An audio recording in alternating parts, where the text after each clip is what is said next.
So people are listening. Some of them will never be able to get you back again to make clarification.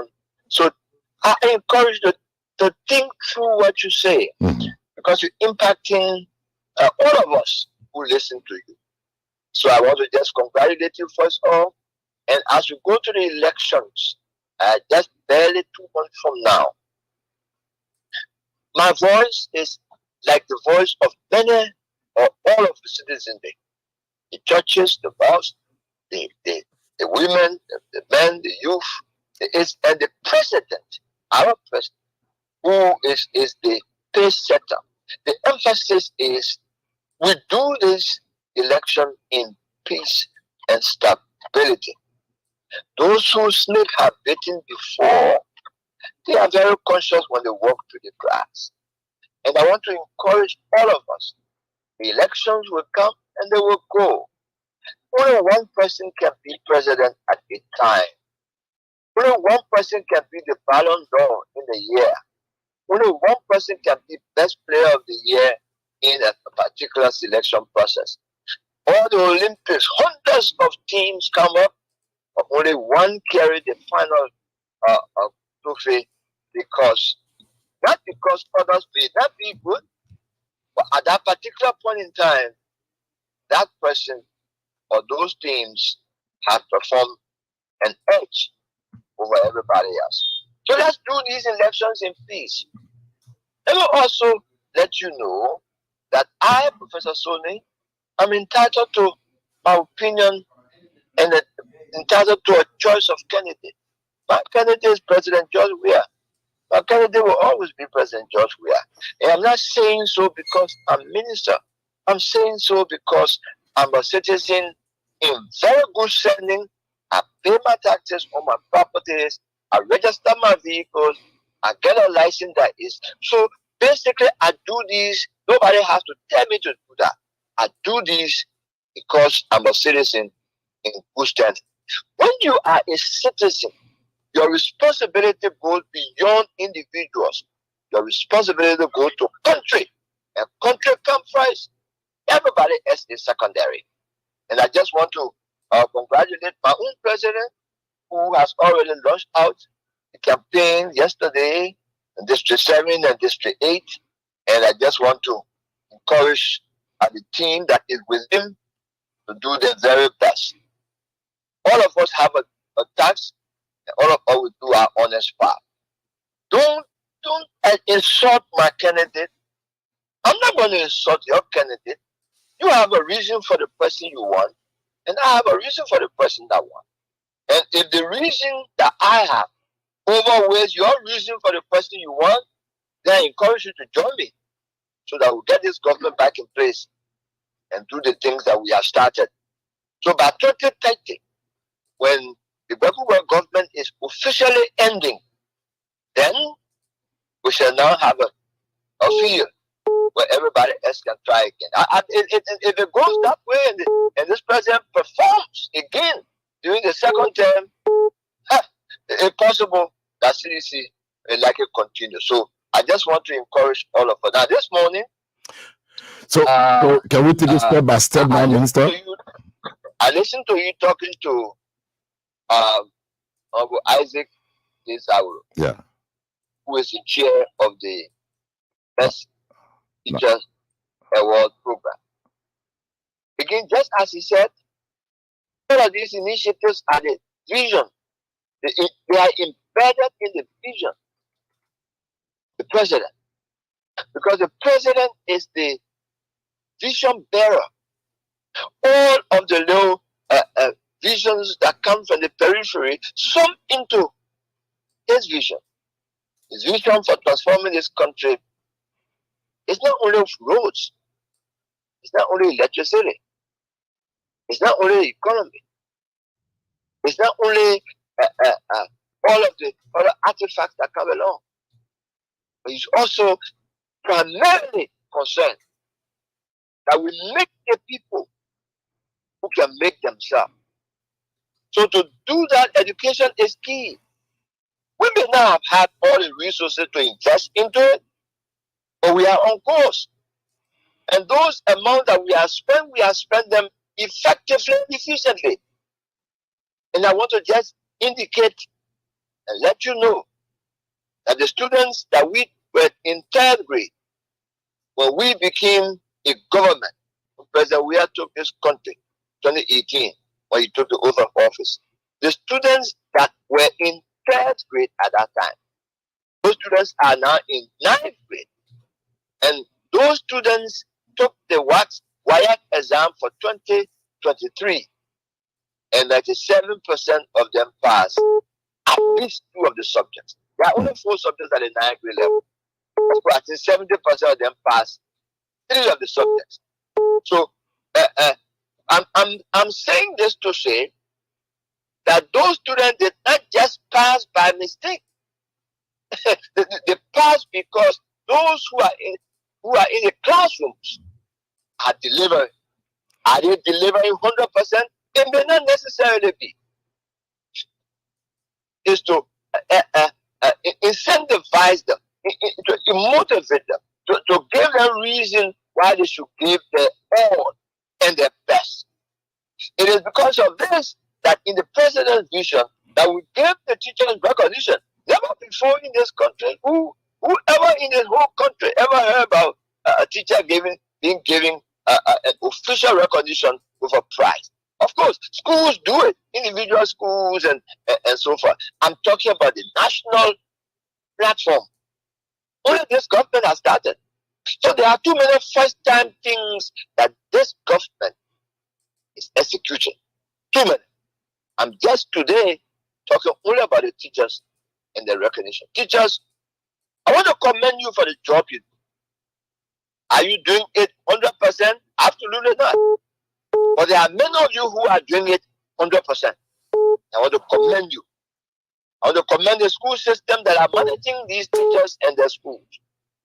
Because the government has about 50% of the total schools. So I also want to commend the principals in these various schools who are actually devoted to spending time, make sure that the teachers are supervised to perform the task that they should perform. I'm grateful. And you hear me not making too much noise is because when I listen to the results of this external evaluation that comes from WAEC, from 3rd grade to 6th grade to 9th grade and even to 12th grade, when I listen to the results, then as much as I may not be as happy as I should be because of some misconduct and inadequate delivery of lessons, but I'm pleased that it is taking shape. You don't face education in the moment. It's not an instant. We will get to know the students that we took from 1st grade, who are in 6th grade now. Those students by 2030, they will be in 12th grade. We shall see what happens because those are our students, this government students that will pick up. The others that we already met in school, we're managing them. The teachers that we met in the school system, we're managing them. As it is right now, before we hire any teacher and put them in the government's payroll, they must have the credentials. Was it the same way before? No. We have corrected a lot of it. Have we corrected all? No, not yet. But we are on course. We're also human, So if you don't have your certificate and you were on the payroll before, and we're not going to dismiss 2, 3, 4,000 teachers who may not have had all the proper credentials. So what we did under this president's leadership and watch and council, we conducted a C certificate training over time. So the majority of those who were not at that level, a good number of them were certificated. Now they are C certificate. We could have dismissed them.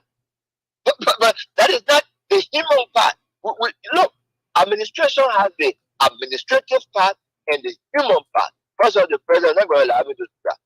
So basically, my own thinking with the leadership of the president that I have got to know now, who will not allow me to do something as stupid as that, is to find an option where we can keep them or we can train them.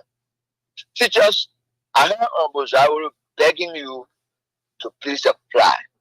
Some people suggesting to him why we don't go to the schools. And when we go to the school to find the teachers who are best teachers, then we are biasing the whole program. We want you to feel in yourself that you deserve recognition. The whole pool of teachers deserve recognition. But if you believe in your heart that of the 50,000 classroom teachers from ABC to 12th grade working in Liberia, if you believe that you are one of those who have exemplified excellence, apply. And we're going to keep it that way. We are not going to change it. We don't want to coerce you to apply. We don't want to force you to apply. If you believe that you are among those of excellence, always apply. Now, this week, the team is in Qatar, and Ogosauro gave you the names and the titles of those who are sitting at that place. I said they were part of criticism. But let me just re-emphasize that this selection is identifying the presidential best teacher, the presidential best teacher, and the minister's best school administrator. So basically, those are the best people that we are looking for as I'm speaking. So those that apply are the ones who are interested. Those who did not apply, I believe they're not too sure yet. This second round, when we conduct this exercise, look, on August 24, the best teacher who was probably making 50,000, 40,000, 35,000, 25,000, the best teacher is going to walk away with $2 million Liberian dollars. I'm telling you, it may not be the word, but it is a word for someone who never saw that before. And we want to put this out to all of you who are sacrificing, rain and shine, who are making sure that you are an example to the kids. You are showing them both morals as well as education, academic. You should always apply. Of course, you can't apply now, but the books are closed, and the final selection will be done by the end of this week. Then we will now begin to move on. The case of Miss Tiwe, I really regret that, because there was a company, a millennium company on the Suffering Highway, who invited me to, who first wrote me that they will give me, or they give the government one house every year for 5 years for whoever is selected as the best teacher. So the government was putting a cash price plus that offer to the person who became the best. After we have gone through the entire protocol and did a selection last year, the company declined to perform. All right, we'll follow it through later on. So what we have done is to find not a value for our house, is to find something comparable to give to Miss Precious Tiwe in lieu of the house that we promised. There is no way the minister or the government will be promising people that will pay you a house or will give you a house and all of that. No. We're not that. We're giving you what we have. We're giving you what we can lay hand on. Because on the day of your recognition, on that day, you receive the prize right on the ground. And so we've got to make sure that those are happening. Thank you. Okay. I just wanted to make that clarification. Okay, Minister, let's way up now to the reopening of schools. People have been complaining, saying that the time is too short. And you make a public survey announcement from your communication division. We've been all over the radio, on the platform, on the internet, and the media institution been playing this. Could you kind of give us more reason why you want schools to open immediately by the 5th of September 2023? And why are you stressing on September 4? Thank you, Bridget. First of all, school should open in September ordinarily. School opens in September ordinarily. However, this time we try to indicate a date in September. Mm-hmm. I agree it will be a little bit stressful, but many schools close in June. Many schools close in June. And to teach a full curriculum for students in A, B, C through 12th grade, to teach a full curriculum at the pace at which they can understand, without the aid of computers and things in the classroom that we don't have, without the aid of internet and other teaching tools that we don't have. We have chalk and the blackboard, or whiteboard and a whiteboard marker. That's what we have. Some teachers got textbooks, some may not have textbooks. We have material that we have listed in the academic calendar at every level that teachers can use to prepare their lessons to teach. Until at such time, that which you need come, we use that which we have. It only makes sense. Until I can buy a bag of rice or buy rice back up, I'm not going to start because the money to buy the bag of rice is not full yet. But eventually, that's my target. And when I get to that target, I buy. So we are making use of what we have. Making use of what we have. And if the teacher is innovative and an excellent teacher who delivers his lesson the way he should, who thinks about the learning of a student, that teacher or those teachers will find the materials, because we have textbooks. They may not be sufficient quality across the country. So we just for every student to have, but it's sufficient for teachers to have. And we have the curriculum. The curriculum is written in so much detail that if you want to teach, you can teach. Because the curriculum is so very detailed, topic by topic, subject matter by subject matter. In some cases, it even links certain books to help you. Now, there are 200 days that the student is supposed to be in school. There are 365 days in a year. 200 of those days are learning days. Days that the kids should be in school. The other 165 are holidays, they are weekends, they are other for other programs and all of that, and vacation. 265. We have sat down and calculated what it takes to teach the curriculum for each level, what it takes. And we divide the time space to make sure that a teacher teaches a certain material today. You don't miss classes and then the lesson for 1 week and 2 weeks, you bundle them up and pressure to the tune of a student. No, I've been teaching. I've been teaching for a very long time. I know that is not the way students will learn. It doesn't work. Therefore, my appeal is that, and again, we send the instruction around. Yeah. We start school on September 4th. And I want to also talk to parents. Parents, please, do everything you can to make sure that your children are ready for school.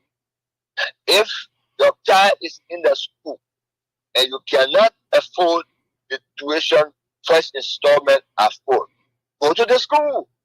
This one we got PTA. Go to the school. And you get to the school, you make an arrangement. I know that's what my parents did when I was in school. That's a long time ago. You go to the school. In 1960 something, we used to pay $365 for College Academy. My brother and myself, each of us, $365. You know now how much that was at that time. 1965, 66. So basically, most of the time, my father, being a farmer, did not have the money to pay in one lot. But he takes us to the school and he makes the arrangement before the first period and second period end. He has paid that tuition and pay fully. You do the same thing, folks. In a level, do the same thing. So what I want for you to do, parents, engage the school. When you get there, when your house is leaking and you want to buy zinc and you go for the zinc, they say the zinc is $5 a piece. If you don't have 5 and you got $2.50, $3.50, $3, $4, you will negotiate with the seller. If the seller agrees, you give it your $4. This is just rational. Go to the school. Don't sit and say, oh, I don't have all the money yet. The time too short. The time too short when your kids don't go to school on time, the teacher will compel them to learn everything that they should learn in the shorter period than they should have learned in the proper period. Then you suffer your own child because the learning period has been lost because you didn't go to the school. Folks, please go to the school, make the arrangements. Because the first installment is normally large, but make the arrangement and see how you can pay up even before the first marking period is over on the first allotment. School opens September 4. Classes begin September 4. Registration, entrance exams are all on now. Do your best so that when September 4 comes, your children are sitting in classes. Once the children are sitting in the classes, they will be there until October 6th. October 6th is a Friday. On that day, schools will be suspended. Classes, not school. Classes will be suspended when we enter the 6th that evening.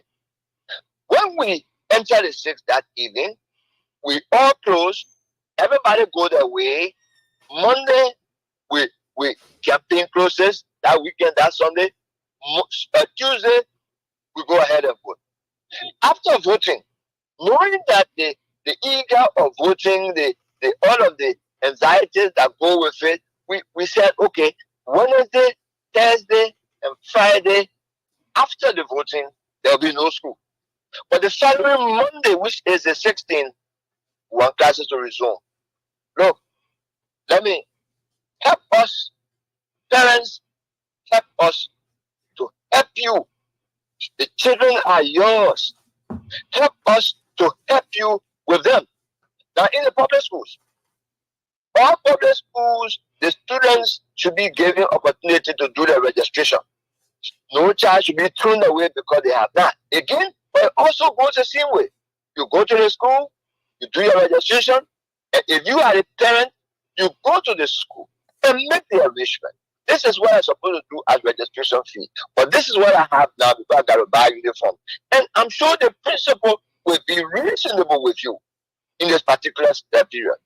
Because you got to get raincoat. It's raining now. So you try to make sure to go to the school. When you make all the arrangements at the school, they will allow you to get your child in school, in the public school. The children don't have to get a brand new uniform before they go to school. The uniform they have last year, they can still use it. While you, the parent, looking for money to get another set of uniform for them. Kids, let me talk to you. Your parents are making the sacrifices for you. You will be the one facing tomorrow, not them. But it also depends on you that when your tomorrow becomes bright, that you look back and remember them at a time that they cannot help themselves. That's why they're making all these sacrifices. So you got to know now that they are making sacrifices for you. And if they are making those sacrifices, you must use it wisely. Go to school. Go to school. You can only become anything close to what you want to be. Of course, with the endorsement of God, you can be anybody except for an evil man. If you want to be evil, you can do so also. But basically, we are not teaching you to be evil. We are teaching you so that you become a citizen in good standing, like I am. I'm a citizen in good standing. The president is a citizen in good standing. The vice president is in good standing. We are in good standing because we know what country means, folks. All my colleague ministers, we are all good citizens. Okay. We want you to be like that when we are off the stage. Okay. And being off the stage will come at a certain time. Thank you, Peter. I just want to stress those points. Minister, before I take leave of you, what will happen to private schools that every year there's an increment in their fees? And what will happen to public schools that will be rejecting students and saying that no space and keeping some space for people that they know? You know, they get special interests. Or what will happen to them? We will overcharge. No, Bridget, look, at the school level, if I speak from my office regarding the school level, I may likely misquote or misstate. I'm depending on the district education officers. That's their job. I'm depending on the county education officers. That's their job. To be able to liaise with their principals. That's why when this government came into being, there was a DO that was having up to 200 schools. You're not going to be able to supervise 200 schools. We have changed that. It doesn't make sense. We have changed that to the extent that even Monserrado, we had to break Monserrado into 2 school counties because they got almost 3,000 schools in Monserrado. So in that case, we have to break it so we can have 2 CEOs, one person responsible for 1,000 plus, the other one responsible for other 1,000 plus. That will give them a little more leverage to engage their DEOs and do supervision. Now, no public school shall change the amount that we have discussed. And even talking to the PTAs, here's the issue. We cannot allow the school to collect money for you. You are the PTA and you are the parents. You can raise money as a PTA outside of the student's regular registration. You need to get to the point where you let parents know that you are doing everything you can to work along with the school. Now, the issue that we have is if the PTA wanted to do a project in the school, they want to fence the school, they want help with the school, that's fine. But they have to find a way better than adding any money on the to the students student registration fee. Okay. It is that addition to the student registration fee that creates alarm. Because once the PTA say, okay, with $300 for us or $150 for us, that $150 when you add the registration fee of $1,000, it becomes $1,150, and it creates an alarm. We want to avoid that alarm. So I just wanted to make sure that we who are in the public schools will do just to not to cause any confusion. The private schools, again, you are selling service. Nothing has changed. We are in an election year. We are in a year preceding the previous one where many of you made some adjustment to your fees. At least we need to keep the fees at bay for at least a year or 2. Every year school change tuition, not every year. It doesn't make sense. So we are again reaching out to you to make sure that is not the case. All private schools, all faith-based schools. Again, publicly, I want to commend the Catholic school system. I commend all the school systems. But the reason I commend the Catholic school system is that when we say school open September, they open school September. When we say school close June, they close school June. They don't short circuit. So we want to make sure that this become contagious so that everyone else catches that code to be able to do and respect the ordinances that are put forth by the regulator, which is the Ministry of Education. Please let me give you 5 minutes to go ahead Okay, Minister. My last thing, I just got a text message. Someone said, what will happen to teachers who abandon the classroom for election job?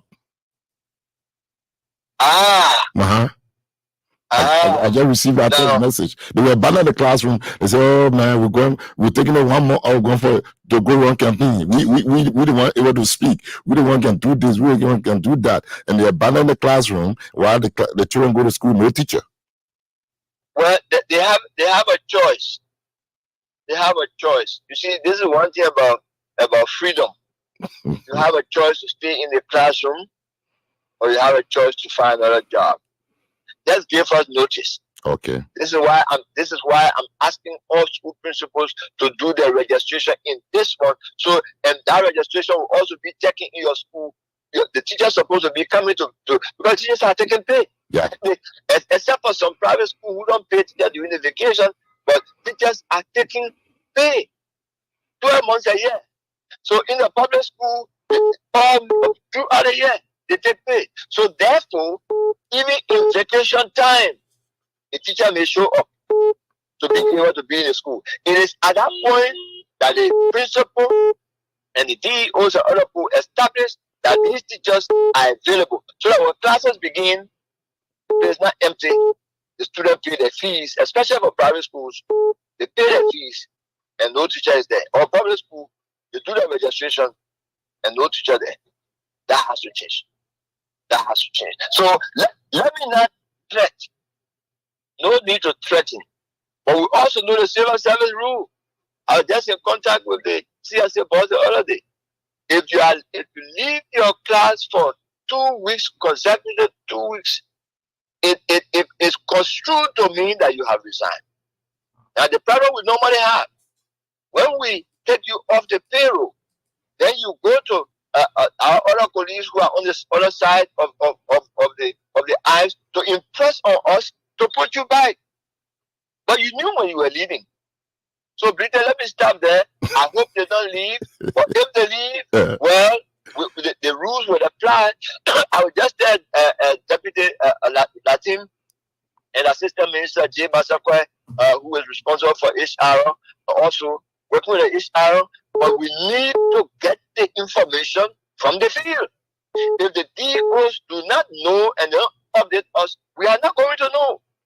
Parents, you too that your children in the school, folks. When I had children in school, I went there every time. So you got your kids in the school, you go to the school. If you go to the school 2-3 times and your kids are in the school, you are paying their registration and the teacher is not there, you have a right to call the ministry or call the DO and see. Well, thank you, Britta. Let me leave the 2 minutes for you to close it. God bless you. God bless this country. I pray that we could go through the elections in 2 months safely.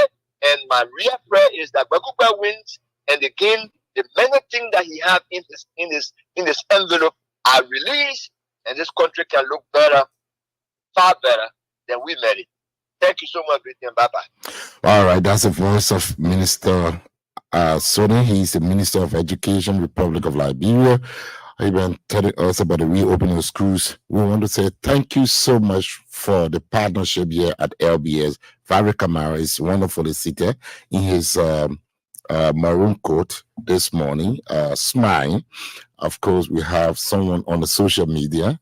LBS, we want to say congratulations for your coordination, your professionalism, for your interaction. Very professional. We want to say bravo to the MCSS superintendent for chipping in this morning, the chairman on the National Teachers Award Program Year 2. They're in Gompa City, making sure that the process is fair, transparent, and of course, credible.